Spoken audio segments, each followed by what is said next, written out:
Et oui, entre les deux, on les présente plus, vous les connaissez par cœur, vous les adorez, c'est pour ça qu'ils sont revenus, sinon on les aurait pas pris, évidemment. Julien Sénéchal, rebonjour. Rebonjour. Et puis Matt. On est les moins chers surtout. Hein. C'est ce qu'on nous a dit ça. C'est ça. Alors, vous allez venir tous les deux pour défendre... C'est bien parce que pour cette première, il y a Pascal et Gérard qui sont suivis, mais ils ne peuvent rien nous dire. Non, ils peuvent rien nous dire. Ouais, les chefs sont derrière, mais nous, on fait ce qu'on veut. On est là chez nous, de toute façon. Vous êtes à la maison. Les comics, c'est pour vous. Vous préférez les comics parce que c'est mieux. Moi, je préfère les comics parce que c'est mieux, c'est plus moderne, c'est plus mieux dessiné, et en plus, c'est américain. Et vous préférez les BD parce que c'est mieux? Bah, je préfère... Ouais, alors les BD, en l'occurrence les comics c'est un peu de la BD aussi, mais c'est américain. Moi je préfère la franco-belge parce que généralement on raconte des histoires un petit peu plus réelles et surtout c'est le format qui a donné naissance peut-être aux comics. Hein. La bande dessinée ça vient d'Europe et ça vient de la France et de la Belgique avant de venir des États-Unis et du McDonald's.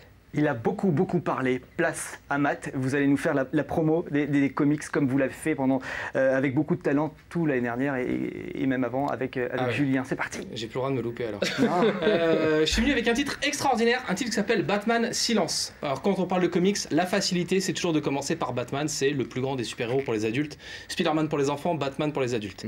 L'histoire, je vous parle de l'histoire et je vous explique ensuite pourquoi ce bouquin est incontournable. L'histoire, c'est une enquête en fait de Batman. Il y a un enfant, fils de riche, qui a été kidnappé par des méchants et donc Batman va enquêter et il va découvrir qu'en fait c'est quelqu'un qu'il connaît mais c'est pas son mode opératoire de faire des enlèvements. Et puis il y a une attaque dans un opéra et pareil le criminel qui le fait c'est pas son mode opératoire de le faire.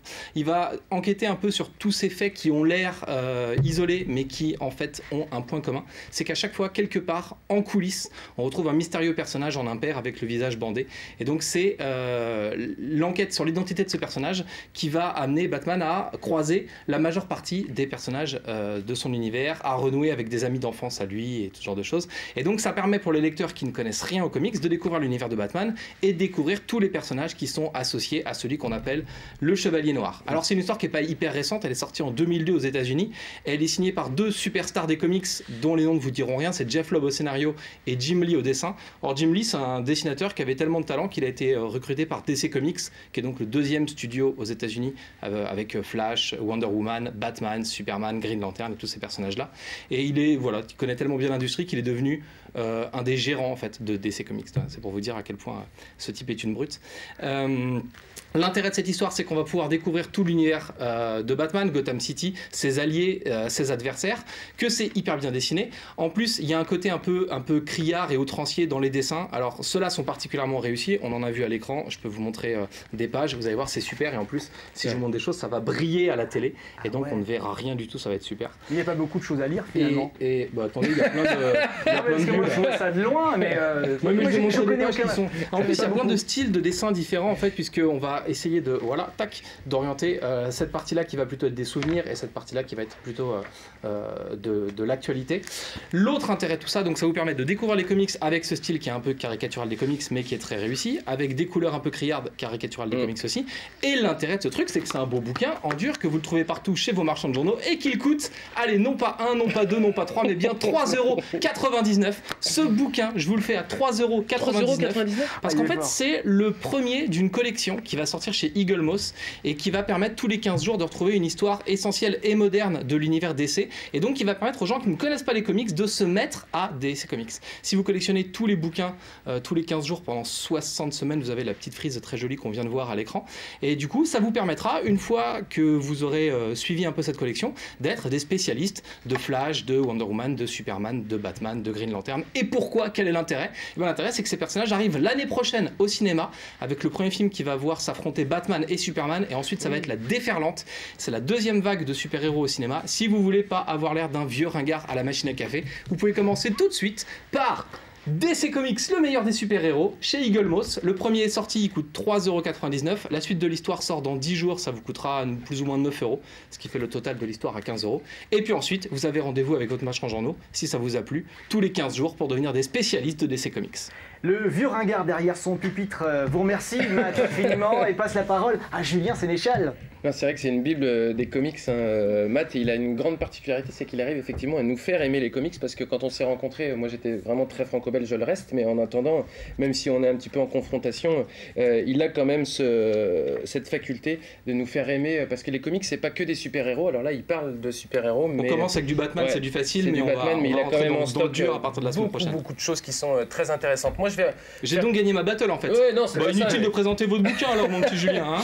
Moi je vais parler, peut-être c'était la rentrée hein, aujourd'hui. Oui, et vous avez rencontré du beau monde. Oui, j'ai rencontré du beau monde hier, mais effectivement c'était la rentrée pour tous les élèves aujourd'hui. Et puis c'était la rentrée un petit peu peut-être de l'élève, ou en tout cas du gamin le plus célèbre de la bande dessinée franco-belge, qui est Titeuf, notre ami Titeuf, ce personnage créé par Zep il y a 23 ans. C'est le tome 14 qui est sorti, qui s'appelle Bienvenue en adolescence. Et effectivement la librairie Bulle a fait partie des lieux où Zep est venu pour dédicacer et présenter ce tome 14 Bienvenue en adolescence. Juste pour faire une petite explication, il y a 4 librairies en France qui ont la chance d'accueillir Zep pour la sortie de ce tome 14, et on en a une au Mans. Il a commencé d'ailleurs par le Mans. Il y avait tous les pontes de l'édition Glénat qui étaient là hier pour venir à cette rencontre. C'était particulièrement intéressant, et Zep a présenté cette édition, enfin ce tome 14 de Titeuf, en répondant à ses lecteurs en dessin. Ce qui était assez marrant, parce qu'il ne répondait pas du tout par la parole. On lui a posé des questions et il faisait des petits dessins. Titeuf, c'est... Il parle pas notre langue, il est suisse en même temps. Oui, ouais, c'est ça. Ouais, mais ça tombe bien, je pense, parce que 23 ans d'existence pour Titeuf, plus de 20 millions d'albums vendus. Faut savoir que le 3e album de Titeuf, on ne savait toujours pas si ça allait marcher, et après ça a explosé. 20 millions d'albums vendus, un film sorti en 2011, une série sur France 3 qui va repartir, je crois, pour la 4e saison. C'est vraiment, entre guillemets, le blockbuster de la série. Le tome 14 est sorti chez Glénat, et Titeuf grandit. Depuis 23 ans, il restait le môme dans sa cour d'école avec ses copains qui se prenaient des râteaux par les filles. Et puis là, il grandit, bienvenue en adolescence. Alors on se dit, bah mince, comment on va faire? Est-ce que nous, on grandit un petit peu aussi? Est-ce que Zep grandit aussi, même s'il a 48 ans aujourd'hui? Et puis, avec cet album-là, il n'est pas encore adolescent, mais il veut le devenir. Alors il n'a pas tous les codes, Titeuf, il faut qu'il ait du poil dans le slip, il faut qu'il ait un petit peu de poil au menton, il veut des boutons, enfin il a que des rapports un peu physiques avec l'adolescence qu'il comprend pas du tout.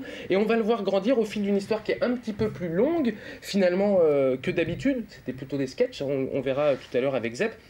Et puis ce qui est intéressant dans cette bande dessinée, c'est qu'on le voit grandir avec ses amis, ses copains, et puis pendant ces 48 pages, on n'a que ses copains, ses copines, et puis d'un coup, pendant 2 pages, on a ses parents. Alors je ne sais pas comment vous avez vécu l'adolescence, Olivier, est-ce que c'était un traumatisme ou pas? Non, plutôt bien. Comment vous la vivez, votre adolescence, Matt? Moi j'ai toujours pas fini, donc je suis un peu comme Zep, moi ça fait 23 ans que ça dure. Et donc on a demandé à Zep pourquoi sur ces 48 pages, finalement au moment peut-être du moment le plus grave de la bande dessinée et de l'histoire, il remettait les parents, est-ce que c'était eux les aiguilleurs finalement de nos vies quand on passait de l'âge de l'enfant à l'adolescence? Je vous propose d'écouter la réponse de Zep. J'ai mis la maman à ce moment-là parce que c'est peut-être le dernier moment où elle a ce rôle-là. Je pense qu'après, quand on est à l'adolescence, effectivement, le lien avec les parents, il change complètement. Moi, je me rappelle qu'à l'adolescence, ce qui me semblait avoir le plus changé, c'était pas moi, mais c'était mes parents. J'avais l'impression qu'ils avaient complètement changé. Et c'est vrai, notre regard sur les adultes change complètement. Et Titeuf, il a encore un moment où ce que disent ses parents, il peut le recevoir, il peut vraiment l'aider. Après, on part, on est ailleurs.